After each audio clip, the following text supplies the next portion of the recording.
So this story is really interesting to me. It appears like the far right is turning on Trump, which, in theory, you would think this would be the last group to turn on Trump, given everything that he's doing, given what the ICE Gestapo thugs are up to and the invading of U.S. cities and sending the National Guard into blue cities and rounding up undocumented immigrants and legal immigrants and Americans who have brown skin and, all this stuff that's going on. You would think that if anybody was going to love Trump, it'd be the far right, and that, that 37% approval rating he has, that a large chunk of those people are the far right. But some of the leading stars of the far right are turning on Trump, and they're being pretty vocal about it. So let me walk you through this here. So first, let's start with Curtis Yarvin. Now, as you all know, Curtis Yarvin fancies himself this highfalutin philosopher on the right.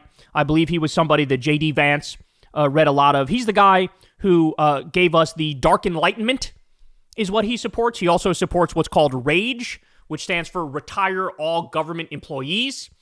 And he's one of these, tech fascist types. I think he talks about the cathedral. Basically, in his mind, it's like woke people in academia actually run the country, and that's why everything sucks, and we need to be done with democracy and move towards having some emperor, overlord, god king, and move towards Peter Thiel having his own little fucking fiefdom in this country where he has all the power. I mean, honestly, I think the guy's a fucking idiot. And I also think he's in love with the sound of his own voice. But anyway, so shout out to Pedro L. Gonzalez. He lays this out for us here. Curtis Yarvin is writing about fleeing the country, criticizing Stephen Miller and his ilk for merely trying to look tough. Okay, so here's what he says. The second Trump revolution, like the first, is failing. It is failing because it deserves to fail. It is failing because it spends all its time patting itself on the back. It is failing because its true mission, which neither is nor still less its supporters understand, is still as far beyond its reach as algebra is beyond a cat. Because the vengeance meted out after its failure will dwarf the vengeance after 2020. Because the successes of the second revolution are so much greater than the first, I feel that I personally have to start thinking realistically about how to flee the country. Everyone else in a similar position should have a 2029 plan as well. And it's not even clear that it will wait until 2029. Losing the Congress will instantly put the administration on the defensive. The reward for Stephen Miller and his ilk is also on earth. They look tough, they're doing something, that they are not even doing 0.01% of what it would take to solve the problem, that at much more risk to themselves, the most they could probably do is 0.05%, matters not. They can milk it as far as it goes. They too will sell books. His criticism appears to be, I need to flee the country because they're doing a bunch of stuff that is stuff we like, but it's only less than 1% of what we like, but it's still bad enough where as soon as the Democrats get power, they're going to destroy us, man. They're going to come after us. They're going to imprison us. They're going to... Bro. Now, look, I wish, Curtis Yarvin, I wish that were true. I wish I was convinced that as soon as the Democrats take back power, which I think is a question whether or not they will ever take back power, given how authoritarian Trump is. But I wish that if the Democrats took power, it's immediately hey, bro, we got all these fucking investigations. We're going to fucking prosecute people. We're going to lock them up. All these Gestapo thugs who are committing crimes on a daily basis. Stephen Miller, who was ordering the rejection and not abiding by Supreme Court rulings. All that shit. But man, his view of Democrats is a lot fucking different than the reality of Democrats. I don't know if you know this, Curtis, but after Dick Cheney and George W. Bush did illegal wars and torture and was caught red-handed doing it, Obama got in there and said, we look forwards, we don't look backwards, and so there will be no criminal charges. They didn't even charge the fucking gangsters and thugs that crashed the global economy. The Wall Street pricks that committed fraud, that fraud was the business model, and they crashed the global economy, and still they got taxpayer-funded bailouts and bonuses with that tax money. You think that same Democratic Party that didn't arrest anybody over the 2008 crisis and didn't arrest anybody over the illegal war on terror, that same party, they're really going to get in there and heads are going to roll. Now, again, I wish But I think it is much more likely that none of the Trump regime ends up in jail than like a significant number of them end up in jail. I wish I was wrong, but that's the truth. So as Pedro goes on to say here, in a nutshell, Yarvin says that the problem with Trumpism is that it hasn't completely uprooted and replaced the very foundation of the U.S. system, and that is why he now fears he will be forced to flee the country at some point in the near future. So I would love to ask Curtis Yarvin, if this is not going far enough, like what else would they have to do for you to say, you know what, they went far enough there? Because when I look at what they're doing, I mean, Jesus Christ, let's focus on just one thing here. ICE. What ICE is. ICE is Trump's Gestapo. It just is what it is. They're not even doing deportations. They're doing mass kidnappings and abductions and human trafficking. There's no due process from these people. They literally assaulted an 84-year-old married couple the other day. They ran over people with cars. They tear-gassed journalists. They tear-gassed cops. They zip-tied naked kids who were U.S. citizens. They deported a guy because he had cologne and they lied and said it was drugs. They deported a guy who was wrongly imprisoned for 40 years and released. They tackled a 79-year-old car wash owner in New York and hospitalized him. They've raided schools and meat packing facilities and farms and Home Depots. Honestly, what else would they have to do for you to go, you know what? That's what I call for. That's far right enough.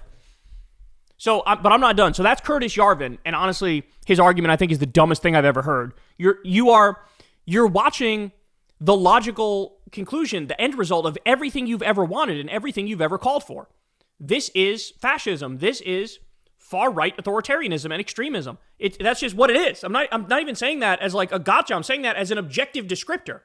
But the problem for these guys is what?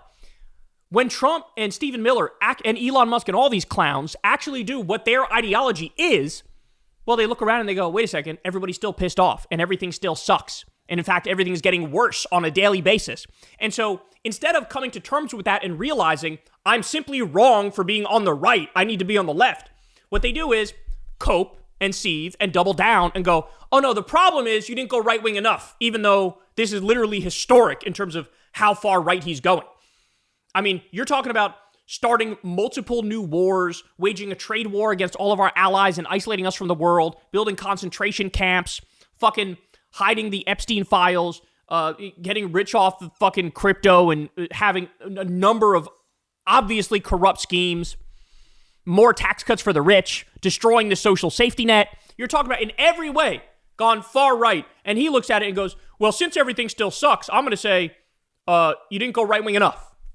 So Nick Fuentes chimes in, and he says the following. Trump or someone in the Trump government appears to be deliberately manufacturing a state of tension.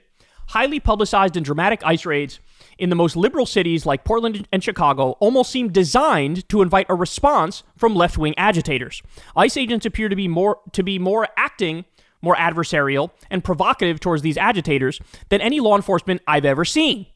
Yeah, Nick, it's almost like they're the fucking criminals, bro. It's almost like they're the fucking criminals and that the peaceful protesters are peaceful protesters. There was a priest who got shot in the fucking face with a pepper ball, by the way. But I know, the ICE agents are not the criminals. Left-wing agitators are assembling to protest at detention facilities and attacking ICE in the field, which creates the need for National Guard or federal DHS, DOW troops to protect ICE. Surely this will be met by more aggressive tactics from demonstrators. If this is a calculated strategy to climb up the escalation ladder and force an intense confrontation between law enforcement and the radical left, one which leads to a collapse of the left, then that is a very interesting scenario. I fear that the Trump administration lacks the will and follow-through to do what is necessary to win a true confrontation with the left. If that is the case, then all they are doing is antagonizing the left and creating a tension which will just explode rather than lead to a pretext for a right-wing power grab. In which case, I agree with Curtis Yarvin that this Trump administration is doing nothing other than inciting the left to destroy us when they return to power. And this is just amazing to me. Curtis Yarvin and Nick Fuentes are getting fucking everything they've ever dreamed of in this regime. Everything they've ever dreamed of is happening right now. Mass deportations? Check. Fascism? Check. Rigging elections? Check. Martial law? Check. Trying to make it a fucking white nationalist country? Check. Concentration camps? Check. Alligator Auschwitz? Fucking 30,000 immigrants Trump wants to send to Guantanamo Bay, CCOT, the El Salvador Gulag concentration camp. In every way, they're getting more tax cuts for the rich, all like every down the line right wing thing you could think of. Check. In fact, they're even doing it unilaterally. Congress is fucking basically not even in existence anymore. It's totally useless. Trump does everything unilaterally. Then the courts 7 months later go, sir, this is actually, you're not technically allowed to do this, sir. And they go, shut the fuck up. And then they keep doing it. That's what Stephen Miller does. That's what Donald Trump does. Look at all the things fucking Elon Musk did and got away with. The fact that he's not in prison is a fucking scandal. You guys got every single thing you wanted. And you look at it and you go, not right-wing enough. Well, then what is? What is right-wing enough? What is right-wing enough? Right? If this is not right-wing enough, what's right-wing enough? And again, it all comes back to the same point I made when talking about Curtis Yarvin. The fact of the matter is, people are miserable. They're miserable. And so here you have these far-right political commentators, and they have espoused this worldview for a long time, and now you are getting your exact worldview that you've called for. It is being implemented. It's being implemented in a unilateral authoritarian fashion. And so instead of celebrating and fucking everybody popping champagne and patting yourselves on the back, instead of doing that, what do? You realize everybody's still miserable. You realize everything still sucks. In fact, it sucks worse than it did before.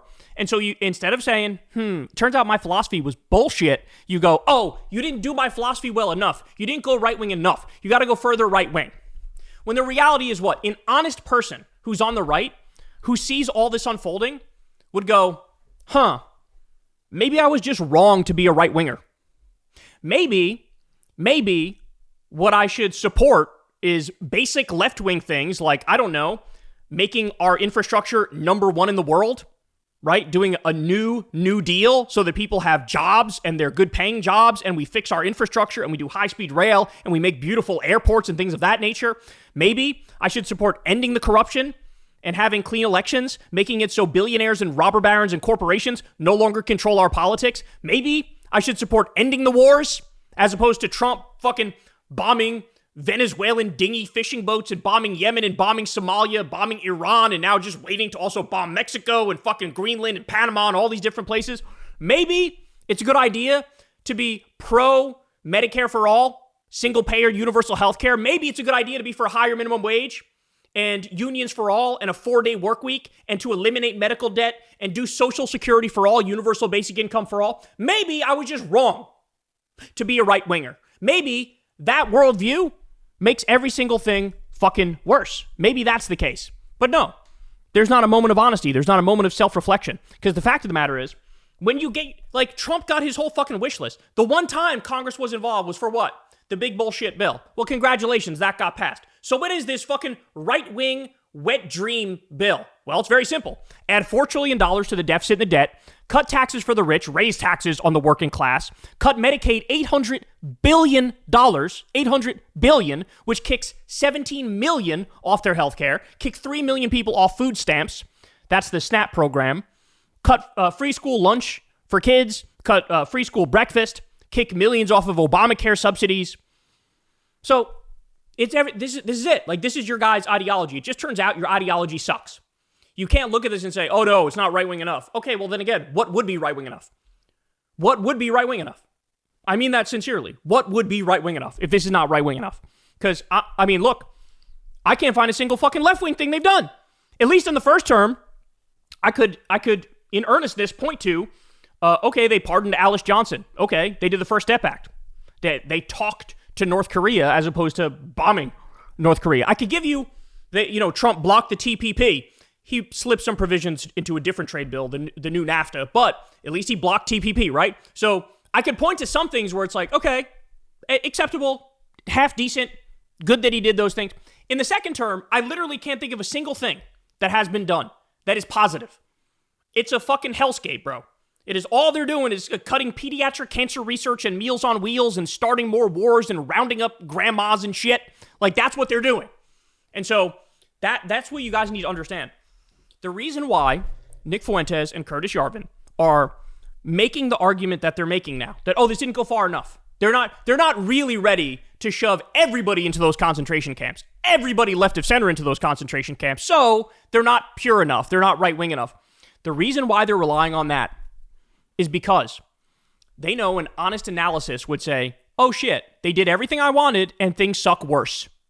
Whereas if you do everything the left-wingers wanted, we would live in a fucking near utopia.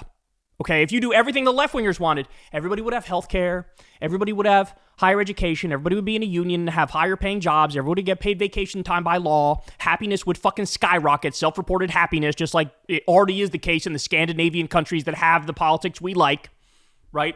And that's the thing. That's the thing. So they can't be honest. They can't tell the truth. They can't say, look, this just debunks right-wing politics and the idea that this is good for the public and good for the people. It's just not. It's just not. It's not even close to good for the people. And so that's why you cope and you seethe and you double down and you say, oh, sorry, Trump and Stephen Miller. Stephen Miller, the guy who fucking was paraphrasing Joseph Goebbels at Charlie Kirk's memorial. Literally. The guy who every other day comes out and says, we shall jail all the judges in the country and we shall implement the one-party state rule and become totalitarian and all these corrupt terrorist-supporting judges will go down forever in hellfire. Yeah, that guy, I think he's right-wing enough. I think he's right, but he's not right-wing enough. That's the problem. Okay, keep believing that cope. Let me know how that works out for you. Hey, y'all, do me a favor and like and subscribe. It helps out big time in the algorithm. Click the bell as well for notifications when videos drop, and watch that video on screen right now. You know you want to.